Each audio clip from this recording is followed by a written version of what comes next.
വളരെക്കാലം മുമ്പ് കുന്തിയുടെ രാജ്യത്തിൽ ഒരു അത്ഭുതകരമായ ജനനം സംഭവിച്ചു.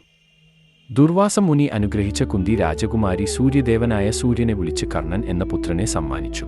തന്റെ സ്വർഗീയ പൈതൃകത്തെ അടയാളപ്പെടുത്തുന്ന സ്വർണ്ണ കവചകുണ്ടൽ എന്നിവയോടെ ജനിച്ച കുഞ്ഞ് ദൈവിക ഊർജ്ജം പ്രസരിപ്പിച്ചു. എന്നിട്ടും സമൂഹത്തിന്റെ സമ്മർദ്ദങ്ങൾ ഹൃദയഭേദകമായ ഒരു ത്യാഗം ചെയ്യാൻ കുന്തിയെ നിർബന്ധിച്ചു. അവൾ കുഞ്ഞ് കർണനെ ഒരു കൊട്ടയിലാക്കി നദിയിൽ ഒഴുക്കിവിട്ടു, അവളുടെ ദിവ്യപുത്രനെ കാത്തിരിക്കുന്ന വിധി എന്താണെന്ന് അറിയാതെ. സാരഥിയായ അധിരഥന്റെയും ഭാര്യ രാധയുടെയും സ്നേഹനിർഭരമായ പരിചരണത്തിൽ നദി കർണനെ എത്തിച്ചു. അവർ ആ കുഞ്ഞിനെ തങ്ങളുടേതായി ആശ്ലേഷിച്ചു. അവന് വസുസേനൻ എന്ന് പേരിട്ടു. എങ്കിലും അവൻ എക്കാലവും കർണൻ എന്നറിയപ്പെടും. അവരുടെ പരിപോഷിപ്പിക്കുന്ന മാർഗനിർദ്ദേശത്തിൽ കർണൻ അവരുടെ എളിമയുള്ള ചുറ്റുപാടുകൾക്കിടയിലും ലക്ഷ്യബോധത്തോടെയും മഹത്വത്തിനായുള്ള ജ്വലിക്കുന്ന ആഗ്രഹത്തോടെയും വളർന്നു. വിജ്ഞാനത്തോടുള്ള അടങ്ങാത്ത ദാഹവും ആയോധന വൈദഗ്ധ്യവും കർണനെ രാജകീയ ഗുരുവായ ദ്രോണാചാര്യരുടെ ഉപദേശം തേടാൻ പ്രേരിപ്പിച്ചു. എന്നിരുന്നാലും സാമൂഹിക മുൻവിധി അദ്ദേഹത്തിന് അവസരം നിഷേധിച്ചു. വഴങ്ങാൻ വിസമ്മതിച്ച കർണൻ യോദ്ധാക്കളുടെ ആദരണീയനായ ആചാര്യനായ പരശുരാമന്റെ അടുത്തേക്ക് പോയി. തന്റെ യഥാർത്ഥ ജനനം മറച്ചുവെച്ചുകൊണ്ട് കർണൻ പരശുരാമന്റെ ശിഷ്യനായി യുദ്ധകലയിൽ പ്രാവീണ്യം നേടി. എന്നാൽ പരശുരാമൻ സത്യം കണ്ടെത്തുകയും കർണനെ ശപിക്കുകയും ചെയ്തപ്പോൾ വിധി കഠിനമായി ബാധിച്ചു. തന്റെ ഏറ്റവും നിർണായക നിമിഷത്തിൽ അവൻ ബ്രഹ്മാസ്ത്ര മന്ത്രവാദം മറക്കും. മറ്റൊരു ശാപത്താൽ കർണന്റെ വിധി കൂടുതൽ തകർന്നു. ഒരു ബ്രാഹ്മണന്റെ പശുവിനെ അശ്രദ്ധമായി കൊന്നശേഷം ദുഃഖിതനായ ബ്രാഹ്മണൻ തന്റെ ആവശ്യസമയത്ത് തന്റെ രചക്രം ഭൂമിയിൽ കുടുങ്ങിപ്പോകുമെന്ന് ശപിച്ചു. ഈ ശാപങ്ങൾ കർണന്റെ ജീവിതത്തിൽ ഒരു നീണ്ട നിഴൽ വീഴ്ത്തി. ഓരോ വിജയവും താത്കാലികവും അവന്റെ ഭാവി അപകടങ്ങൾ നിറഞ്ഞതുമാക്കി മാറ്റുന്നു. വിധിയുടെ വലയത്തിൽ കൗരവ രാജകുമാരനായ ദുര്യോധനനിൽ കർണൻ വഴങ്ങാത്ത ഒരു സുഹൃത്തിനെ കണ്ടെത്തി. കർണന്റെ സമാനതകളില്ലാത്ത വീര്യം തിരിച്ചറിഞ്ഞ ദുര്യോധനൻ അവനെ അംഗരാജാവാക്കി. അതുവഴി സമൂഹം അദ്ദേഹത്തിന് നിഷേധിച്ച ബഹുമാനവും പദവിയും നൽകി. ഈ അഗാധമായ ആംഗ്യം കർണനും ദുര്യോധനനും തമ്മിലുള്ള അഭേദ്യമായ വിശ്വസ്ത ബന്ധം കെട്ടിപ്പടുത്തു. അത് അവന്റെ ജീവിതത്തിന്റെ ഗതി നിർണയിക്കും. പാണ്ഡവ രാജകുമാരനായ അർജുനനുമായുള്ള ശക്തമായ മത്സരം കർണന്റെ യോദ്ധാവിന്റെ ഭൂരിഭാഗവും നിർവചിച്ചു.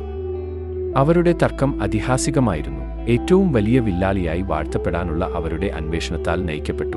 ദ്രൗപദിയുടെ സ്വയംവര വേളയിൽ ദ്രൗപദിയുടെ താഴ്ന്ന പദവിയുടെ പേരിൽ കർണന്റെ പങ്കാളിത്തം അഹങ്കാരത്തോടെ നിരസിച്ചുകൊണ്ട് അവനെ അപമാനിച്ചപ്പോൾ ഈ മത്സരം നാടകീയമായി ഉയർന്നു. വിധിയനുസരിച്ച് കുന്തി ഒടുവിൽ കർണനോട് തന്റെ യഥാർത്ഥ വ്യക്തിത്വം വെളിപ്പെടുത്തി. അവൻ തന്റെ ആദ്യജാതനും പാണ്ഡവരിൽ മൂത്തവനും ആയിരുന്നു. ദുര്യോധനനോടുള്ള ബഹുമാനവും വിശ്വസ്തതയും മൂലം കർണൻ വേദനാജനകമായ ഒരു തീരുമാനത്തെ അഭിമുഖീകരിച്ചു.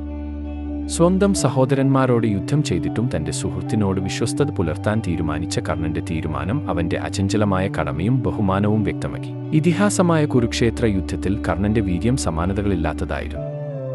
യുദ്ധക്കളത്തിലെ അവന്റെ മഹത്വം പ്രകടമായിരുന്നു. എന്നിട്ടും ശാപങ്ങളുടെ ഭൂതം അവനെ വേട്ടയാടി. ഭീമന്റെ പുത്രനായ ഘടോത്കചനെ ശക്തി എന്ന സ്വർഗീയ ആയുധം കൊണ്ട് മാരകമായി മുറിവേൽപ്പിച്ചു. എന്നിരുന്നാലും ഈ പ്രവൃത്തി അർത്ഥമാക്കുന്നത് തന്റെ ശക്തനായ എതിരാളിയായ അർജുനനെതിരെ അയാൾക്ക് ആയുധം ഉപയോഗിക്കാനാവില്ല എന്നാണ്.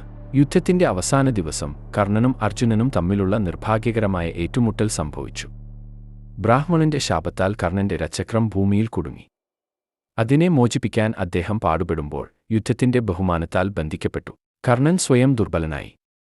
ഈ നിമിഷം മുതലെടുത്ത് കൃഷ്ണൻ പ്രേരിപ്പിച്ച അർജുനൻ കർണന്റെ ജീവിതം അവസാനിപ്പിച്ച മാരകമായ അസ്ത്രം വിട്ടു. ഈ നിമിഷം അദ്ദേഹത്തിന്റെ അസാധാരണമായ യാത്രയുടെ ദാരുണവും എന്നാൽ വീരോചിതവുമായ പര്യവസാനം അടയാളപ്പെടുത്തി. കർണന്റെ കഥ ചരിത്രത്തിൽ പതിഞ്ഞിരിക്കുന്നത് അവന്റെ ശക്തിക്ക് മാത്രമല്ല, അവൻ ഉൾക്കൊള്ളുന്ന ധാർമ്മിക സങ്കീർണതകൾക്കും ശ്രേഷ്ഠമായ ഗുണങ്ങൾക്കും വേണ്ടിയാണ്. ദൈവിക രക്ഷാകർതൃത്വത്തിൽ ജനിച്ചെങ്കിലും വിശ്വസ്തത, ത്യാഗം, ധർമ്മം എന്നിവയുടെ പ്രമേയങ്ങളാൽ പ്രതിധ്വനിക്കുന്ന പോരാട്ടങ്ങളുടെയും വിജയങ്ങളുടെയും മൊസൈക്ക് ആയിരുന്നു അദ്ദേഹത്തിന്റെ ജീവിതം. തന്റെ കഥയിലൂടെ വിധിയും തിരഞ്ഞെടുപ്പും ബഹുമാനവും ത്യാഗവും തമ്മിലുള്ള സൂക്ഷ്മമായ പരസ്പരബന്ധം കർണൻ നമ്മെ പഠിപ്പിക്കുന്നു. അദ്ദേഹത്തെ മഹാഭാരതത്തിലെ ഏറ്റവും ആദരണീയനും എന്നാൽ ദുരന്ത നായകനും ആക്കുന്നു.